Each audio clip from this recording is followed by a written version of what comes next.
Good day, children. I am Patricia Dominic with your social studies lesson for class 6. Our topic is Buddha and Buddhism, page 12 to 14.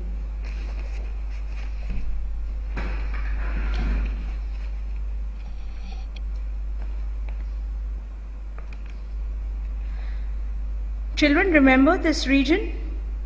It is a big region of subcontinent in which different countries are included. And in different countries, people follow different religions. Islam, Hinduism, Buddhism, Christianity. So people here belong to different religions. Today, we are going to study about a new religion that emerged in the 5th century, spread widely and accepted in a very short span. This new religion was Buddhism.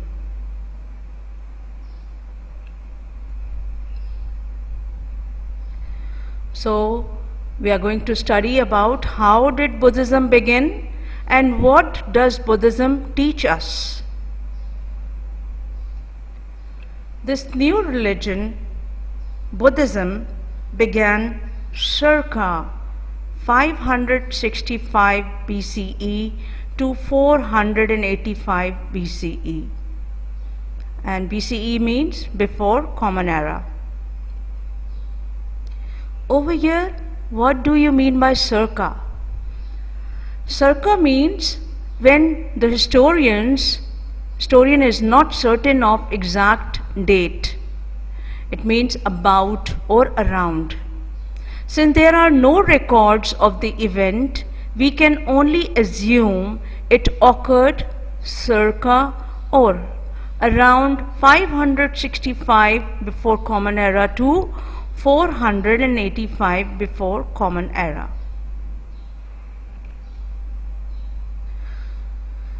The founder of Buddhism was Buddha.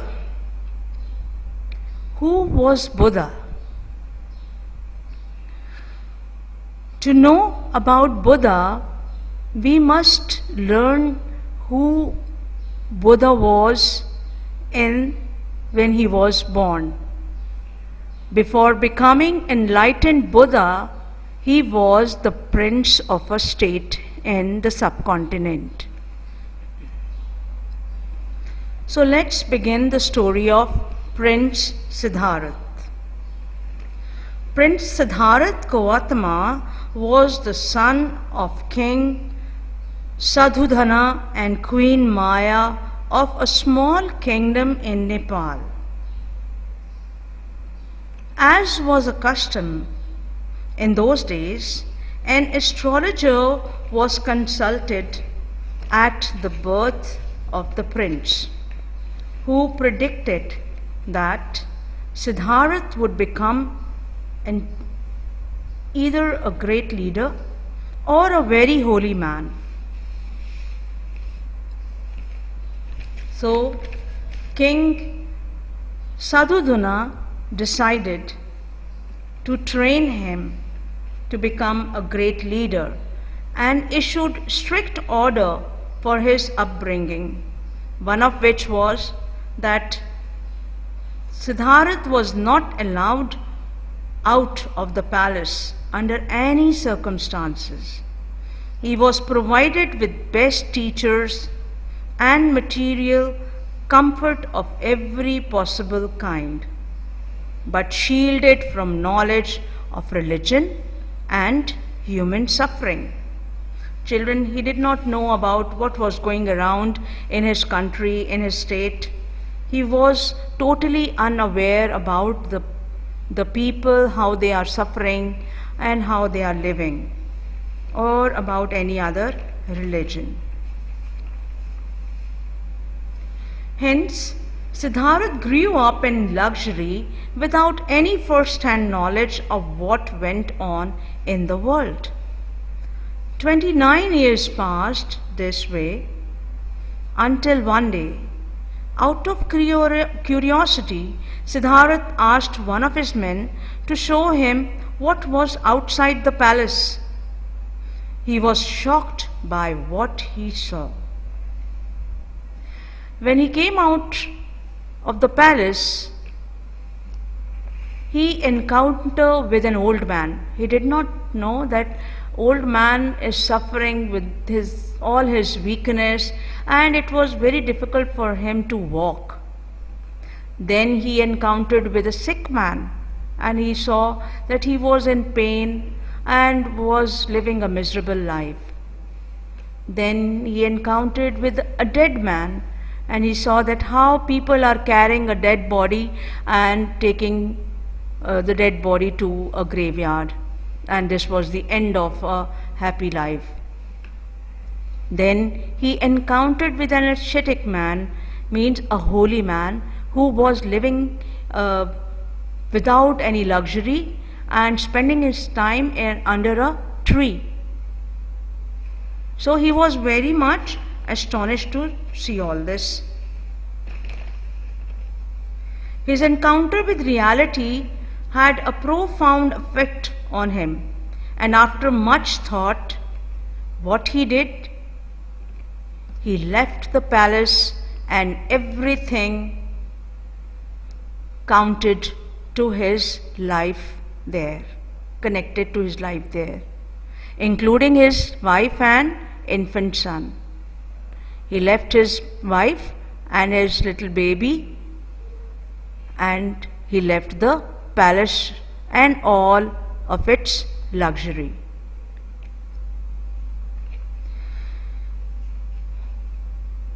He spent many years wandering through the country and meditating in search of inner peace.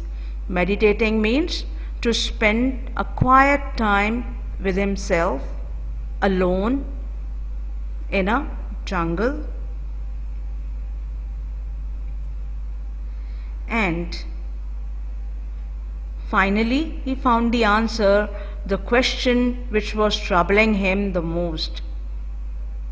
The question was, he wanted to know why mankind suffered and how this suffering could be relieved.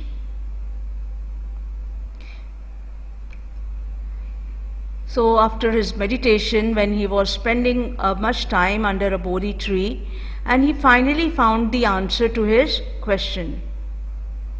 And he found peace within himself. What he realized, that human beings suffered because of their greed. Greed means when people or when a man wanted more out of his ability or out of whatever has, he want more. So he realized that the only way they could reduce this suffering was by getting rid of desires. Everyone should lead a balanced life, and everyone should correct their lives, their speech.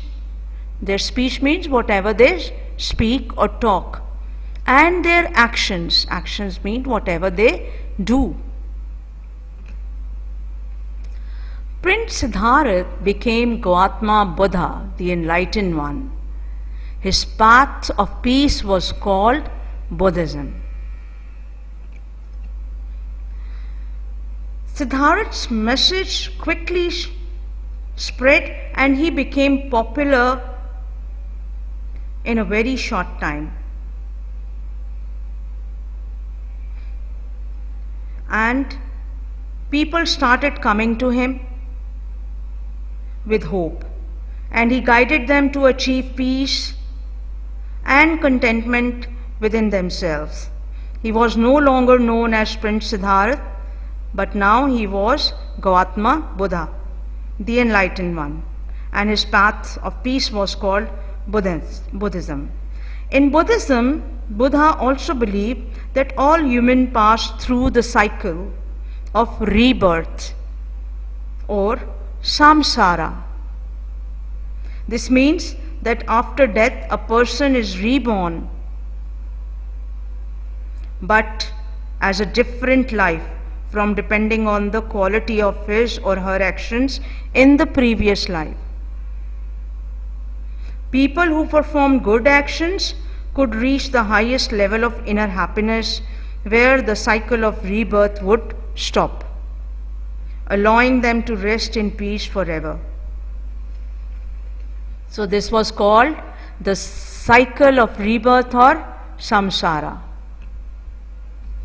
There are other three terms which are very popular in Buddhism, that is karma, dharma and nirvana. Karma means that all those actions of a person which affect his fate in this life and the next. Dharma means the eternal law which the universe follows. Good actions which support the universe law. That is called dharma. And nirvana. Nirvana is the state of perfect happiness where there is no suffering or desire. And this can be achieved after a meditation. Meditation means a quiet time with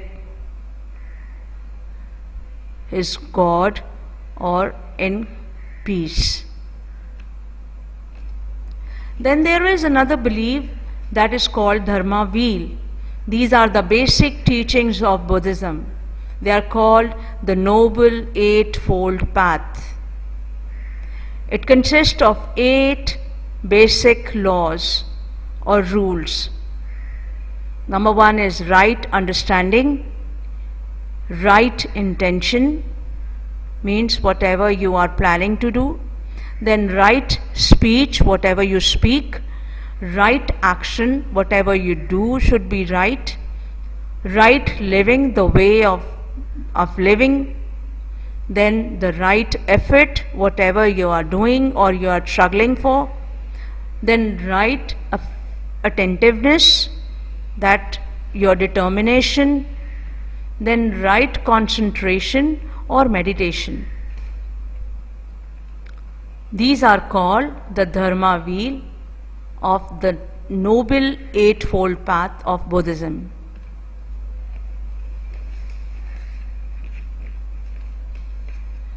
One of the main reasons for the spread of Buddhism was the unpopularity of caste system, which was prevailed in the society with the previous religion, Hinduism. As news of a new religion spread to Shudras, they gladly converted to Buddhism because it welcomed everyone and focused on a person's behavior. Buddha died in the year 485 before Common Era, but his teachings spread in all directions. Northern India, Tibet, Nepal, and Sri Lanka were the earliest centers of Buddhist tradition and learning. Prominent Buddhist nations of today include Japan, China, Cambodia, Myanmar, Nepal, Tibet, Sri Lanka, and Thailand. So children, this is all about Buddha and Buddhism. I hope you found it very interesting and learned about Buddhism. This is your homework. You have to write about what was Buddha's name. Then in your own words you will write about event that changed Prince Siddhartha's life. How his life changed. What event took place that changed Prince Siddhartha's life and he planned to leave his palace. Then you will explain the meanings of dharma, karma and nirvana that you will find in the book as well in this video. Then you will explain the meaning of samsara. This is also you will find in the book and as well in this video. What is the Eightfold Path in Buddhism or the Dharma wheel? Name the prominent Buddhist nations. This is all that you have to do in your copy. You will do all this work in your social studies copy and your marks will be given on the basis of work done in the copy. Stay home, stay safe.